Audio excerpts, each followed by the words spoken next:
রামকৃষ্ণনগরে কর্মচারী পরিষদের ২১ সদস্য বিশিষ্ট আঞ্চলিক কমিটি গঠন। শ্রীভূমি জেলার রামকৃষ্ণনগরে কর্মচারীদের সাংগঠনিক কার্যক্রমকে আরও সুসংহত ও শক্তিশালী করার লক্ষ্যে গঠিত হল কর্মচারী পরিষদ রামকৃষ্ণনগর আঞ্চলিক কমিটি। গত ৩ জুলাই শুক্রবার রামকৃষ্ণ বিদ্যাপীঠের সভাকক্ষে অনুষ্ঠিত এক সাধারণ সভার মাধ্যমে আনুষ্ঠানিকভাবে ২১ সদস্য বিশিষ্ট এই আঞ্চলিক কমিটি গঠন করা হয়। সভায় সভাপতিত্ব করেন রামকৃষ্ণ বিদ্যাপীঠের অধ্যক্ষ শ্রীযুক্ত বিশ্বজিৎ নাথ।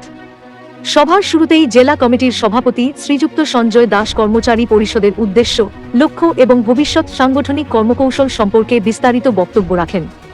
তিনি সংগঠনকে আরও শক্তিশালী ও কর্মমুখী করে তুলতে সকলের ঐক্যবদ্ধ সহযোগিতার ওপর গুরুত্বারোপ করেন।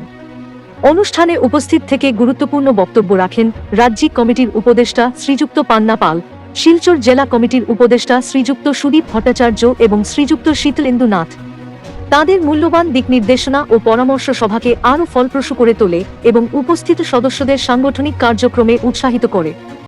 সভার সর্বসম্মত সিদ্ধান্ত অনুযায়ী নবগঠিত ২১ সদস্য বিশিষ্ট কর্মচারী পরিষদ রামকৃষ্ণনগর আঞ্চলিক কমিটির মুখ্য উপদেষ্টা হিসেবে মনোনীত হন রামকৃষ্ণ বিদ্যাপীঠের অধ্যক্ষ শ্রীযুক্ত বিশ্বজিৎ নাথ।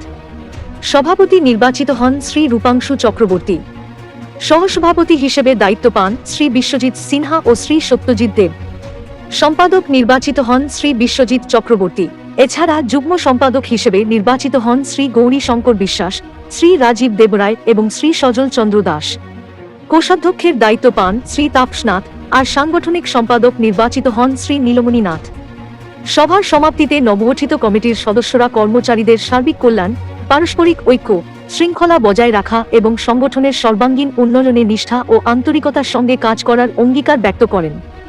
উপস্থিত সদস্যদের শুভেচ্ছা ও সহযোগিতার মধ্য দিয়ে সভার সফল সমাপ্তি ঘটে। Bureau report, AB news.